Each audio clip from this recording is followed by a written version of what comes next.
Hello everyone, welcome back to my channel. This is Pramila Yadav. हम CDP में personality discuss कर रहे हैं, यानी व्यक्तित्व के बारे में हम डिस्कस कर रहे हैं। व्यक्तित्व की बहुत सारी थ्योरीज हैं जिसमें हम सिगमंड फ्रॉइड की थ्योरीज डिस्कस कर रहे हैं। सिगमंड फ्रॉइड ने पर्सनैलिटी में बहुत इंपॉर्टेंट काम किया है। उन्होंने टॉपोग्राफिकल मॉडल दिया जिसमें माइंड के 3 टाइप बताए, कॉन्शियस माइंड, प्री कॉन्शियस जिसको सब कॉन्शियस भी कह दिया जाता है, और अनकॉन्शियस माइंड यानी चेतन मन, अवचेतन मन और अचेतन मन की इन्होंने बात की। फिर उसके बाद डायनामिक्स और स्ट्रक्चर ऑफ पर्सनैलिटी में इन्होंने कहा कि किसी भी मनुष्य की जो व्यक्तित्व है, जो पर्सनैलिटी है, वो इड, ईगो और सुपर ईगो यानी अहम, इदम और परा अहम से मिलकर बना हुआ होता है।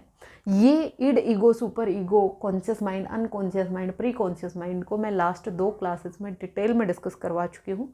अगर आपको इनमें कहीं डाउट है तो आप प्लेलिस्ट चेक कर लीजिए, आपको वहाँ पर मिल जाएगी। अगेन आज हम एक इम्पॉर्टेंट टॉपिक डिस्कस करेंगे जो है साइकोसेक्सुअल थ्योरी ऑफ पर्सनैलिटी, यानी व्यक्तित्व का मनोलैंगिक सिद्धांत। व्यक्तित्व का मनोलैंगिक सिद्धांत भी किसने दिया था? सिगमंड फ्रॉइड ने ही दिया था। तो इसके जनक भी कौन है? इसके जनक भी सिगमंड फ्रॉइड है। तो अगर आपसे कोई पूछ ले कि साइकोसेक्सुअल थ्योरी ऑफ पर्सनैलिटी के जो फादर है, जो जनक हैं, वो कौन थे? वो थे सिगमंड फ्रॉइड। सिगमंड फ्रॉइड कहते हैं कि जो मनुष्य का जो व्यक्तित्व है, मनुष्य की जो पर्सनैलिटी है, उसके लिए जो इम्पोर्टेंट है वो बर्थ से लेकर पहली 5 साल होती है। मतलब बर्थ से, जन्म से लेकर जन्म से 5 वर्ष तक, 5 वर्ष तक इन्होंने इस टाइम पीरियड को सबसे इम्पोर्टेंस दी है। ये कहते हैं कि जिस भी तरह के एक्सपीरियंसेस बच्चे को जन्म से लेकर 5 वर्ष की आयु तक जिस भी तरह के अनुभव बच्चे को मिलेंगे, बच्चे की पर्सनैलिटी उसी तरह से शेप ले लेगी। ये सबसे ज़्यादा इम्पोर्टेंट है इनकी थ्योरी में। ये चीज़ आपको याद रहनी चाहिए कि सबसे ज़्यादा इंपॉर्टेंस इन्होंने किसको दी है। ये कहते हैं कि बच्चे की पर्सनैलिटी के डेवलपमेंट में ये जो 5 साल हैं, ये सबसे ज़्यादा अहम होती हैं। दूसरी बात, सिगमंड फ्रॉइड कहते हैं कि बच्चे की जब पर्सनैलिटी का डेवलपमेंट हो रहा होता है तो उसके पीछे एक एनर्जी होती है, वो जो एनर्जी है वो सेक्सुअल एनर्जी होती है, जिसको हम सेक्सुअल अर्ग भी कहते हैं। क्या है? सेक्सुअल अर्ग होती है, सेक्सुअल अर्ग होती है, जिसको नाम दिया गया लिबिडो। जिसको नाम क्या दिया गया? लिबिडो। तो आपको ये भी याद रहना है कि साइकोसेक्सुअल थ्योरी ऑफ डेवलपमेंट में सिगमंड फ्रॉइड ने किसको सबसे ज़्यादा इंपॉर्टेंस दी थी? किसको उन्होंने सेंटर माना था मनुष्य की पर्सनैलिटी का? सेक्सुअल अर्ग को माना था, या और उसको नाम क्या दिया था? उसको नाम दिया था लिबिडो।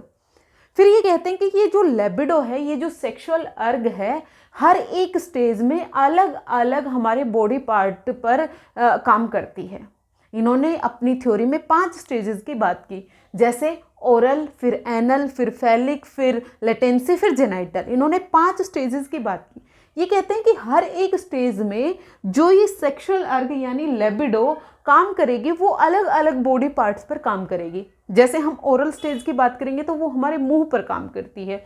जब हम एनल पे जाएंगे तो वो हमारी गुदा पर चली जाती है, हमारे एनस पर चली जाती है। तो ये कहते हैं कि जो सेक्सुअल अर्ग है, ये हर एक स्टेज में अलग अलग बॉडी पार्ट्स पर काम करती है। उन अलग अलग बॉडी पार्ट्स को इन्होंने एक नाम दिया है एरोजेनस जोन। इसको क्या कहा है?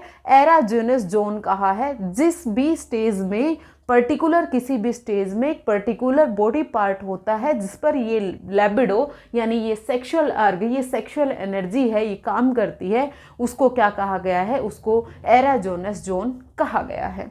ये चीज़ें आपको क्लियर हुई। कुछ इंपॉर्टेंट फैक्ट्स मैंने आपको बताए हैं जो आपको पता होना जरूरी है। सबसे पहली चीज़, psychosexual development theory of personality ये किसने दी है? ये सिगमंड फ्रॉइड ने दी है। सिगमंड फ्रॉइड ने बच्चे की पर्सनैलिटी के डेवलपमेंट में कौन से टाइम पीरियड को सबसे ज़्यादा इंपॉर्टेंट माना है? 0 से 5 वर्ष, यानी जन्म से लेकर जब तक बच्चा 5 वर्ष का होता है, सबसे ज़्यादा इंपॉर्टेंट इन्होंने इस पार्ट को माना है। दूसरी बात ये कहते हैं कि बच्चे की जो पर्सनैलिटी है वो जन्म से लेकर और किशोर अवस्था तक यानी एडोलेसेंस तक लगभग डेवलप हो चुकी होती है। इन्होंने अपनी जो स्टेजेस दी हैं वो भी एडोलेसेंस तक ही इन्होंने सीमित रखा है। इन्होंने पूरे टाइम पूरे जन्म से लेकर मृत्यु तक इन्होंने नहीं कहा कि जन्म से लेकर मृत्यु तक मनुष्य की पर्सनैलिटी का डेवलपमेंट होता है, नहीं। ये कहते हैं कि जन्म से लेकर किशोर अवस्था तक, एडोलेसेंस तक जो बच्चे की पर्सनैलिटी है वो डेवलप होती है। आप कंफ्यूज मत होना, कई जगह आपको जन्म से लेकर अडल्टहुड तक भी देखने को मिलेगा, यानी यौन अवस्था तक पर्सनैलिटी का डेवलपमेंट शुरू होता है। क्योंकि जो लास्ट की स्टेज होती है, 5वीं जो स्टेज है जिसको हम कहेंगे जेनाइटल, वो लगभग प्यूबरिटी से शुरू होती है और इन्होंने उसको फिक्स नहीं किया कि ये 18 वर्ष तक ही चलेगी या ये अडल्टहुड तक चलेगी। तो अगर आपको किशोर अवस्था तक दिया हुआ होगा तो आप किशोर अवस्था तक टिक करेंगे, और अगर आपको प्यूबरिटी से लेकर अडल्टहुड तक दिया हुआ है तो आप वो क्लियर रखेंगे। ये कहते हैं कि जो पर्सनैलिटी का डेवलपमेंट है वो लाइफ लॉन्ग नहीं चलता है, अडल्टहुड तक या एडोलेसेंस तक चलता है, और उसमें भी सबसे ज़्यादा इंपॉर्टेंस जो दी है उन्होंने पहले 5 वर्षों को दी है। ये कहते हैं कि जो मनुष्य की पर्सनैलिटी का डेवलपमेंट होता है वो लिबिडो के कारण होता है। लिबिडो एक सेक्सुअल अर्ग होती है जो प्लेजर प्रिंसिपल पर काम करती है, जो सुखवादी सिद्धांत पर काम करती है। जब भी बच्चे का जन्म होता है तो उसे प्लेजर चाहिए होता है, उसे सुख चाहिए होता है।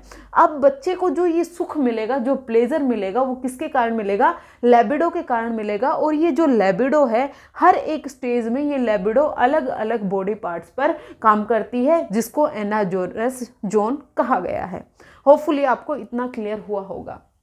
अब हम बात करते हैं इस थ्योरी में 5 स्टेजेस कौन कौन सी हैं। सबसे पहले स्टेज आती है ओरल स्टेज। सबसे पहले आती है ओरल स्टेज, जिसको हम मुखावस्था कहते हैं, जिसको कहा जाता है मुखावस्था।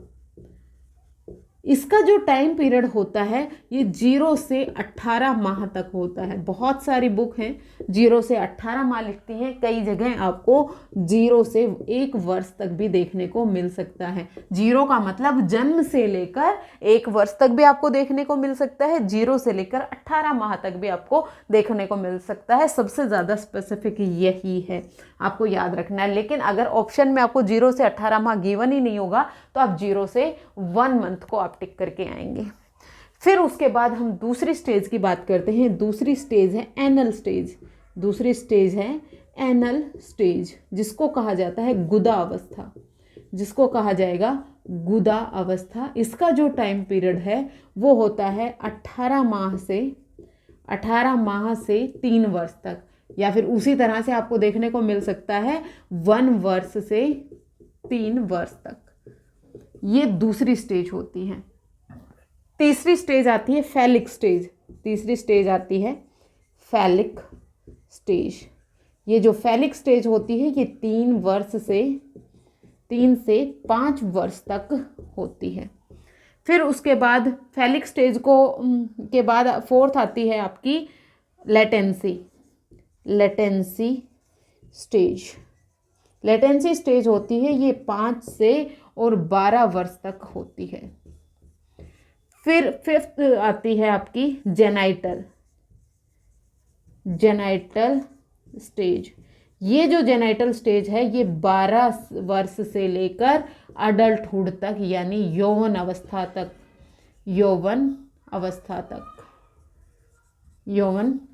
तक ये चलती है। अब ये जो फैलिक स्टेज है इसको कहते हैं लिंग प्रधानता अवस्था। लिंग प्रधान अवस्था। लेटेंसी को देखने को मिलता है सुप्त अवस्था। लेटेंसी को बोलते हैं सुप्त अवस्था, और जेनाइटल को बोलते हैं लैंगिक अवस्था। देखिए हिंदी में बहुत सारे नाम आपको देखने को मिल सकते हैं, एक स्टेज के 1 से ज़्यादा नाम भी आपको देखने को मिल सकते हैं। इसीलिए मैं बोलती हूँ कि आप इंग्लिश में स्टेजेस के नाम कम से कम आप इंग्लिश में याद रखें ताकि कन्फ्यूज़न ना हो। पहली है ओरल स्टेज, फिर है एनल स्टेज, फिर है फैलिक स्टेज, फिर है लेटेंसी स्टेज और फिर है जेनाइटल स्टेज। ये 5 स्टेजेस हैं। अगली बात आपको क्या याद रखनी है, सिगमंड फ्रॉइड कहते हैं कि ये जो पर्सनैलिटी का डेवलपमेंट है ये सीक्वेंस में होता है, सीक्वेंशियल मैनर में होता है। इसका मतलब क्या है, हर एक बच्चे में पहले ओरल स्टेज आएगी, फिर उसके बाद एनल स्टेज आएगी, फिर उसके बाद फेलिक आएगी, फिर लेटेंसी आएगी और फिर जेनाइटल आएगी। एक स्टेज के बाद दूसरी स्टेज है वो बच्चे में आती है। ये एक सीक्वेंशियल मैनर में होती है, ये प्री डिटरमाइंड होती है। ऐसा नहीं है कि बच्चे में सीधा एनल स्टेज आ जाएगी, एनल के बाद फेलिक को छोड़ के लेटेंसी आ जाएगी, नहीं, ये एक सीक्वेंस में होती है, एक के बाद एक स्टेज है बच्चे की पर्सनैलिटी में डेवलपमेंट में होती है। अगली चीज़ आपको क्या याद रखनी है, ये कहते हैं कि जो ये स्टेजेस हैं, अलग अलग स्टेजेस हैं, इसमें जो हमारा सेक्सुअल अर्ग लगेगी, जो सेक्सुअल प्लेजर सीकिंग होगी, वो अलग अलग बॉडी पार्ट्स पर होगी। अलग अलग बॉडी से वो प्लेजर यानी सुख प्राप्त करने की कोशिश करता है कोई भी बच्चा। हर एक स्टेज में बच्चे के सामने कॉन्फ्लिक्ट आते हैं, हर एक स्टेज के अपने कॉन्फ्लिक्ट होते हैं, यानी हर एक स्टेज में बच्चे के सामने कोई ना कोई समस्या आती है। अगर बच्चा उस समस्या का समाधान कर लेता है तो उसकी पर्सनैलिटी एक हेल्दी पर्सनैलिटी बन जाएगी। लेकिन अगर वो उस कॉन्फ्लिक्ट को रिजोल्व नहीं कर पाता है तो वो मल अडेप्टेशन की तरफ चला जाएगा और उसकी जो पर्सनैलिटी है वो अनहेल्दी हो जाएगी। सिंपल सी चीज़, हर एक स्टेज में बच्चे के सामने कॉन्फ्लिक्ट आएंगे, समस्या आएगी, बच्चा उस समस्या को समाधान करने की कोशिश करेगा। अगर बच्चा उस समस्या का समाधान कर पाया, उसको रिजोल्व कर पाया, तो उसकी पर्सनैलिटी एक हेल्दी पर्सनैलिटी बन जाएगी। लेकिन अगर वो उसको रिजोल्व नहीं कर पाया तो वो एक अनहेल्दी पर्सनैलिटी की तरफ चला जाएगा। ये कहते हैं कि सिर्फ कमी ही नहीं, अधिकता भी बच्चे में फिक्सेशन क्रिएट करती है। आपको एक वर्ड और देखने को मिलेगा इसमें, फिक्सेशन। फिक्सेशन, अब ये जो फिक्सेशन है ये ठहराव की स्थिति होती है। कैसी स्थिति होती है? ठहराव की स्थिति होती है। बच्चा कहीं ना उसी स्टेज में अटक जाता है।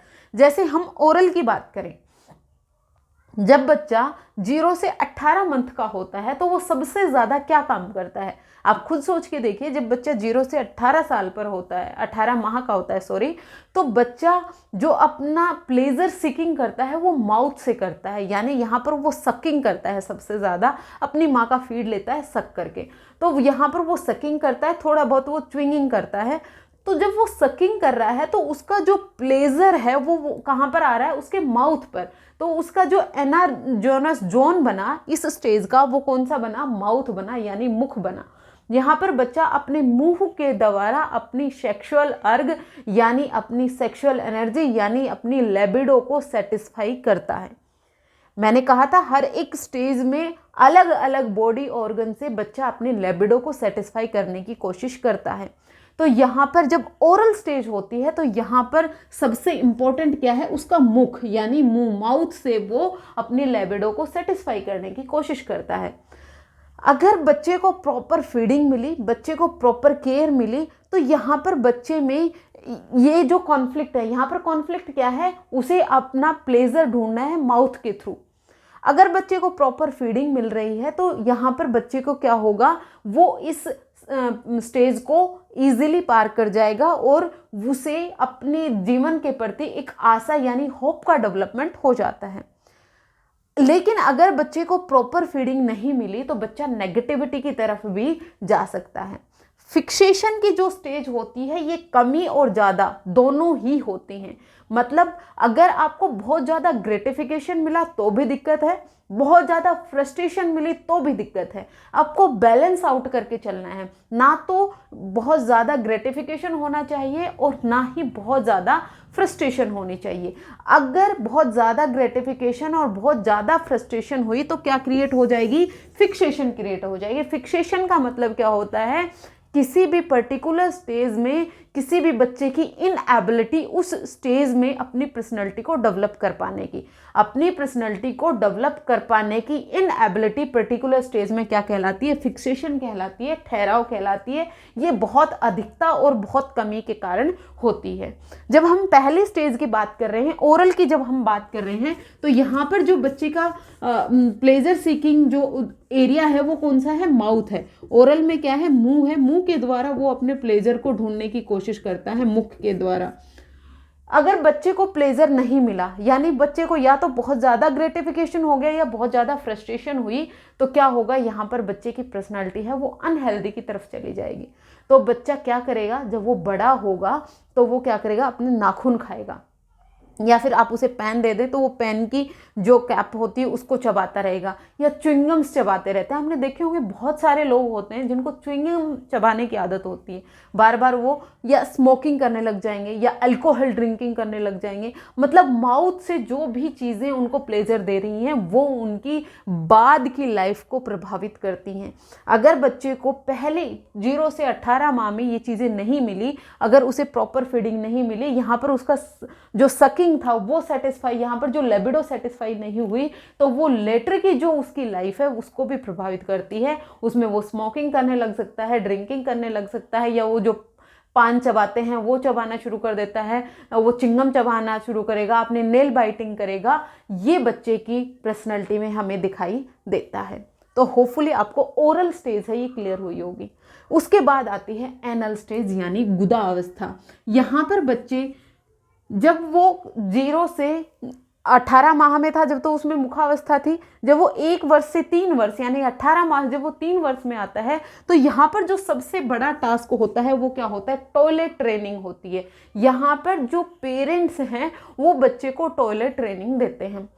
यहाँ पर बच्चा मेनली डायपर में होता है, लेकिन जैसे ही बच्चा 18 माह से 3 वर्ष में होता है तो उसे डायपर से छुटकारा देते हैं, और पेरेंट हैं, मेनली पेरेंट्स हैं, वो उसको टॉयलेट ट्रेनिंग देते हैं। तो दूसरी चीज़ आपको क्या याद रखनी है, आपसे पूछा जा सकता है कि टॉयलेट ट्रेनिंग बच्चे को कौन सी स्टेज में दी जाती है, वो दी जाती है एनल स्टेज में यानी गुदा अवस्था में। यहाँ पर बच्चा अपने टॉयलेट को स्टोर भी करता है और वो उसको बाहर थ्रू आउट करने, एक्सपेल करने में भी प्लेजर को प्राप्त करता है। अगर बच्चे में यहाँ पर टॉयलेट ट्रेनिंग डेवलप हो गई, बच्चे में जब टॉयलेट ट्रेनिंग पेरेंट्स उसमें हैबिट डाल रहे हैं, अगर वो डल गई तब तो बच्चा पॉजिटिविटी की तरफ चला जाएगा। बच्चा जब बड़ा होगा तो वो बहुत ज़्यादा क्लीनिनेस पर ध्यान देगा, साफ सफाई पर बहुत ज़्यादा ध्यान देगा। लेकिन अगर बच्चे में वो चीज़ें डेवलप नहीं हो पाई, उसे प्रॉपर टॉयलेट ट्रेनिंग नहीं दी गई, तो बच्चा मैसी रहेगा, वो हमेशा गंदा रहेगा और उसे साफ सफाई से ज़्यादा लगाव नहीं होगा। ये होती है एनल स्टेज में, गुदावस्था में। तो इसमें आपको क्या याद रखना है, यहाँ पर जो प्लेजर जो उसका एनाजोनस जोन है वो क्या है, एनस है। एनस के थ्रू उसे प्लेजर मिलेगा, जो सेक्सुअल अर्ग ड्राइव करेगा वो एनस ड्राइव करेगा, लेबिडो को सेटिस्फाई करने की कोशिश एनस करता है। यहाँ पर वो अपने जो वेस्ट होता है उसको कंट्रोल करने में, रोक के रखने में और उसको रिमूव करने में प्लेजर ढूंढता है। तीसरी स्टेज आती है फेलिक स्टेज, सबसे इंपॉर्टेंट स्टेज, सबसे ज़्यादा क्वेश्चन यहीं से ही पूछे जाते हैं। फेलिक स्टेज है ये 3 वर्ष से लेकर 5 वर्ष तक होती है। यहाँ तक कि ये जो 3 स्टेजेस हैं, इन तीनों स्टेजेस को ही सिगमंड फ्रॉइड ने सबसे ज़्यादा इम्पोर्टेंस दी है। फेलिक स्टेज में आपने बहुत बार सुना होगा इलेक्ट्रा एंड ओडिपस कॉम्प्लेक्स। कौन कौन सा, ओडिपस, ओडिपस कॉम्प्लेक्स और इलेक्ट्रा कॉम्प्लेक्स, और इलेक्ट्रा कॉम्प्लेक्स, 2 कॉम्प्लेक्स के नाम आपने सुने होंगे। जब सिगमंड फ्रॉइड ने अपनी थ्योरी दी थी तो उन्होंने सिर्फ और सिर्फ ओडिपस कॉम्प्लेक्स की बात की थी। इलेक्ट्रा कॉम्प्लेक्स की बात इनके फॉलोवर जुंग ने की थी। किसने की थी, जुंग ने की थी। तो ये इंपॉर्टेंट है, याद रखिएगा, आपको ओडिपस और इलेक्ट्रा साथ में ही पढ़ा दिया जाता है। सिगमंड फ्रॉइड ने सिर्फ और सिर्फ ओडिपस की बात की थी, इसीलिए इनका क्रिटिसिज्म भी हुआ था। अभी समझते हैं ओडिपस क्या है। ओडिपस है ये बॉयज़ में होता है। ये किस में होता है, ये बॉयज़ में होता है। और जो इलेक्ट्रा है ये किस में होगा, ये गर्ल्स में होगा। देखो ऐसे याद रखना, बी का बॉयज़ का ओ और ओडिपस का ओ। या यहाँ पर क्या होता है, बॉयज़ हैं वो अपने फादर को ही अपना कॉम्पिटिटर समझने लगते हैं। उन्हें लगता है कि उनकी माँ का जो अफेक्शन है, माँ का जो लव है, माँ का जो प्रेम स्नेह है, उसमें जो पिता है वो कॉम्पिटिटर का काम कर रहा है उसके कंपैरिजन में। बच्चा जो बॉय होता है, मेल होता है, वो चाहता है कि उसकी माँ का जो प्यार है उसका सिर्फ और सिर्फ उसे ही अधिकार है, उसका प्रेम बंटना नहीं चाहिए। वो अपने फादर को अपना कॉम्पिटिटर मानता है। यहाँ पर वो अपनी बहन को भी अपना कॉम्पिटिटर नहीं मानता है, वो यहाँ पर अपनी जो सेम सेक्स है यानी अपने फादर को अपना क्या मानता है, कॉम्पिटिटर मानता है। उसे लगता है कि उसके जो पिता हैं वही उसकी माँ का जो प्रेम है, जो स्नेह है, वो उससे बांट रहे हैं और वो उसे बर्दाश्त नहीं होता है। इसीलिए बॉयज़ हैं वो अपनी मदर की तरफ ज़्यादा अट्रैक्ट होते हैं, अपनी मदर के साथ ज़्यादा लगाव महसूस करते हैं। बॉयज़ हैं वो अपनी माँ के साथ ज़्यादा रहना पसंद करते हैं। अगर पिता उनके साथ रह रहे हैं तो उनको उससे दिक्कत होगी। जब बॉयज़ अपनी माँ की तरफ ज़्यादा अट्रैक्ट होते हैं, बॉयज़ अपनी माँ के, यहाँ पर एक्चुअल में अपोजिट सेक्स का रोल होता है कि जो बॉयज़ हैं वो अपनी माँ की तरफ ज़्यादा अफेक्शन दिखाते हैं। इलेक्ट्रा में उल्टा है, जो गर्ल्स हैं वो अपने फादर की तरफ ज़्यादा अफेक्शन दिखाएंगी। वो अपनी मदर को कॉम्पिटिटर मानती हैं, वो मानती हैं कि जो हमारे फादर का लव है, जो हमारे फादर का अफेक्शन है, उसमें उनकी जो मदर है वो कॉम्पिटिटर है। इसीलिए यहाँ पर जो गर्ल्स हैं वो अपनी माँ से थोड़ा दूर और पिता से ज़्यादा क्लोज हो जाती हैं जब उम्र आती है 3 से 5 वर्ष। होपफुली आपको इलेक्ट्रा और ओडिपस दोनों क्लियर हुए होंगे। यहाँ से क्वेश्चन बहुत बार पूछा गया है कि जो ओडिपस कॉम्प्लेक्स है ये बॉयज़ में मिलता है या गर्ल्स में मिलता है, या फिर इसमें जो अफेक्शन है वो माँ की तरफ होता है या फिर पिता की तरफ होता है। तो बॉयज़ में ये जो कॉम्प्लेक्स पाया जाता है, ओडिपस है, वो बॉयज़ में पाया जाएगा, और बॉयज़ हैं वो अपने अपोजिट सेक्स यानी अपनी माँ की तरफ अट्रैक्ट होते हैं। इसी तरह जो इलेक्ट्रा है ये किस में पाया जाता है, गर्ल्स में पाया जाता है, और जो गर्ल्स हैं वो अपने फादर की तरफ अट्रैक्ट होती हैं और अपनी माँ को अपना कॉम्पिटिटर समझती हैं। नेक्स्ट स्टेज आती है लेटेंसी स्टेज। कई बार लेटेंसी स्टेज को तो स्टेज माना ही नहीं जाता है, इसको एक पीरियड माना जाता है। यहाँ पर कहा जाता है कि जो सेक्सुअल अर्ग है यानी जो लेबिडो है वो यहाँ पर शांत रहती है। जो लेबिडो है वो किसी भी एक पर्टिकुलर हमारे बॉडी पार्ट पर काम नहीं करती है। तो यहाँ पर इस स्टेज को सुप्त अवस्था इसीलिए कहा जाता है कि यहाँ पर जो सेक्सुअल अर्ग है वो काम नहीं करती है, वो स्टेबल रहती है। तो यहाँ पर जो बच्चे हैं, जो लेटर चाइल्डहुड के बच्चे होते हैं, ये बहुत ज़्यादा एनर्जेटिक नहीं होते, बहुत ज़्यादा एनर्जी नहीं दिखाते हैं। इस टाइम पर जो बच्चे हैं वो फ्रेंडशिप ज़्यादा बनाते हैं, और यहाँ पर जो फ्रेंडशिप बनती है वो सेम सेक्स वाले बच्चों के साथ मिलेगी। सेम सेक्स फ्रेंडशिप बनाएंगे, यानी बॉयज़ हैं वो बॉयज़ के साथ फ्रेंडशिप करेंगे, गर्ल्स हैं वो गर्ल्स के साथ फ्रेंडशिप करेंगे। यहाँ पर बच्चे में ईगो और सुपर ईगो डेवलप होना शुरू हो जाता है। ईगो और सुपर ईगो है वो डेवलप शुरू हो जाता है। देखिए जो ओरल स्टेज होती है यहाँ पर ईड होता है। यहाँ पर जो काम करता है वो सिर्फ और सिर्फ ईड काम करता है, यानी जो हमारा अनकॉन्शियस माइंड है, सिर्फ और सिर्फ बच्चा प्लेजर ढूंढता है कि उसे खुशी चाहिए, चाहे किसी भी कंडीशन पर उसे मिले। वो कोई भी एक्सक्यूज नहीं चाहता है, उसे इमीडिएट सेटिस्फेक्शन चाहिए होता है। किस स्टेज में? ओरल स्टेज में। जब बच्चा एनल स्टेज में आता है तो यहाँ पर बच्चे में ईगो डेवलप होना शुरू हो जाता है, बच्चा रियलिटी पर काम करना शुरू हो जाता है। अब उसे ये पता है कि जब उसे अपना वेस्ट रिमूव करना है, यानी अगर उसे टॉयलेट जाना है या फिर उसे पोटी जाना है, तो वो उसको कंट्रोल करेगा। यहाँ पर वो सिचुएशन का वेट करेगा कि उसे कौन सी एक प्रॉपर जगह पे जाकर वेस्ट को रिमूव करना है। लेकिन ईड है, यहाँ पर बच्चे को प्लेजर चाहिए, उसे जब भी आया है वो जहाँ कहीं भी कर देगा, वो कंडीशन का वेट नहीं करता है। तो यहाँ पर जो काम करता है ईड काम करता है, लेकिन ईगो है ये रियलिटी पर काम करता है, वास्तविकता पर देखता है। बच्चा यहाँ पर वास्तविकता को समझने लगता है, रियलिटी को समझने लगता है कि अभी सिचुएशन है या फिर नहीं है। तो यहाँ पर ईगो का डेवलपमेंट शुरू हो जाता है।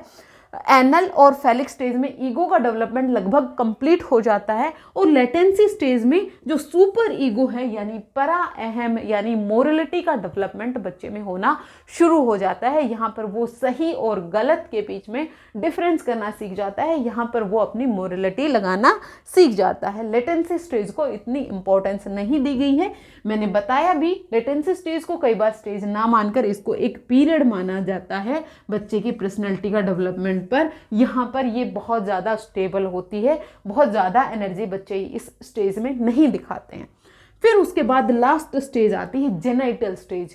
जो जेनाइटल स्टेज है यहाँ पर बच्चे अपने जो यहाँ पर बच्चे में प्यूबरिटी आ जाती है, यानी यहाँ पर बच्चे में जो सेक्सुअल डेवलपमेंट है वो होना शुरू हो जाता है। यहाँ पर जब बच्चे में सेक्सुअल डेवलपमेंट होना शुरू होता है तो यहाँ पर जो बच्चे की रियल सेक्सुअल एनर्जी है अपोजिट सेक्स की तरफ अट्रैक्ट होना इस स्टेज में शुरू होता है, जेनाइटल स्टेज में, जब बच्चे में प्यूबरिटी आ जाती है, जब बच्चा अडोलेसेंस में आ जाता है, जब बच्चा लेटर चाइल्डहुड से निकल कर अडोलेसेंस में जाता है, उस स्टेज में जेनाइटल स्टेज यानी लैंगिक अवस्था कहेंगे। यहाँ पर जो लेबिडो काम करेगी, ये सेक्स ऑर्गन्स पर लेबिडो काम करती है। यहाँ पर जो अपोजिट सेक्स है यानी लड़का है वो लड़की की तरफ अट्रैक्ट होगा, लड़की है वो लड़के की तरफ अट्रैक्ट होती है। ये होती है आपकी जेनाइटल स्टेज। जेनाइटल स्टेज है, इसमें बच्चे बहुत सारे डेवलपमेंटल जो टास्क होते हैं वो पूरे करते हैं। यहाँ पर बच्चे की बॉडी में बहुत सारे चेंजेस आते हैं, चाहे वो हार्मोन्स की वजह से हो, बच्चे में हार्मोनल चेंजेस हो रहे होते हैं, तो बच्चे में फिजिकल भी, इमोशनल भी, मेंटल भी, बहुत तरह के जो चेंजेस हैं वो बच्चा यहाँ पर फेस करता है। इसीलिए ये जो स्टेज होती है ये पेरेंट से अलगाव की स्टेज होती है। जो जेनाइटल स्टेज होती है यहाँ पर बच्चा अपनी पेरेंट्स से दूर होता है और अपने जो पीयर होते हैं, अपने जो दोस्त होते हैं, उनसे ज़्यादा क्लोज हो जाता है। यहाँ पर जो बच्चे होते हैं उनको लगता है कि जो पेरेंट्स हैं वो उनकी बात नहीं समझ रहे हैं, वो उनको समझ ही नहीं पा रहे हैं। बच्चे को यहाँ पर लग रहा है कि वो बहुत बड़े हो गए हैं, उनमें कंप्लीट डेवलपमेंट हो गया है, लेकिन पेरेंट्स को लगता है कि वो अभी उतने डेवलप नहीं हुए होते हैं। इसलिए जेनाइटल स्टेज में मम्मी पापा के साथ में बच्चों के पेरेंट्स, बच्चों के जो कॉन्फ्लिक्ट हैं, पेरेंट्स के साथ जो कॉन्फ्लिक्ट हैं वो सबसे ज़्यादा होते हैं। यहाँ पर जो सबसे ज़्यादा अगर अट्रैक्शन होता है तो वो किसकी वजह से, किसके तरफ होता है, वो होता है अपोजिट सेक्स की तरफ। ये थी 5 स्टेजेस जो आपको याद रखनी है। इन 5 स्टेजेस का नाम आपको सीक्वेंस से याद होना चाहिए। इसका जो टाइम पीरियड है आपको ये याद रहना चाहिए। फैलिक स्टेज सबसे ज़्यादा इंपॉर्टेंट, सबसे ज़्यादा क्वेश्चन यहीं से पूछे जाते हैं। इलेक्ट्रा और ओडिपस कॉम्प्लेक्स है। इलेक्ट्रा कॉम्प्लेक्स है वो गर्ल्स में पाया जाता है, अपने फादर की तरफ अट्रैक्शन, और ओडिपस कॉम्प्लेक्स है ये बॉयज़ में पाया जाता है, अपनी मदर की तरफ अट्रैक्शन। दूसरी चीज़ जो एनल स्टेज है, इसमें टॉयलेट ट्रेनिंग बच्चे को दी जाती है, ये भी इंपॉर्टेंट क्वेश्चन है, कई बार पूछा जाता है। सबसे ज़्यादा जो स्टेबिलिटी की स्टेज है वो कौन सी होती है, लेटेंसी स्टेज होती है। यहाँ पर बच्चे में बहुत ज़्यादा चेंजेस हमें देखने को नहीं मिलते हैं। और इसकी जो थ्योरी है इसमें सबसे इम्पॉर्टेंट जो सेंट्रल पॉइंट क्या है वो है लेबिडो है, यानी सेक्सुअल एनर्जी है। इन्होंने जो पर्सनैलिटी के डेवलपमेंट के लिए जो गोल्डन टाइम पीरियड माना है वो कौन सा है, जन्म से लेकर 5 साल तक। होपफुली आपको ये थ्योरी क्लियर हुई होगी। अगर आपको कोई भी डाउट हो आप कमेंट सेक्शन में ज़रूर पूछें। आज के लिए इतना ही, मिलते हैं फिर से। Thank you very much.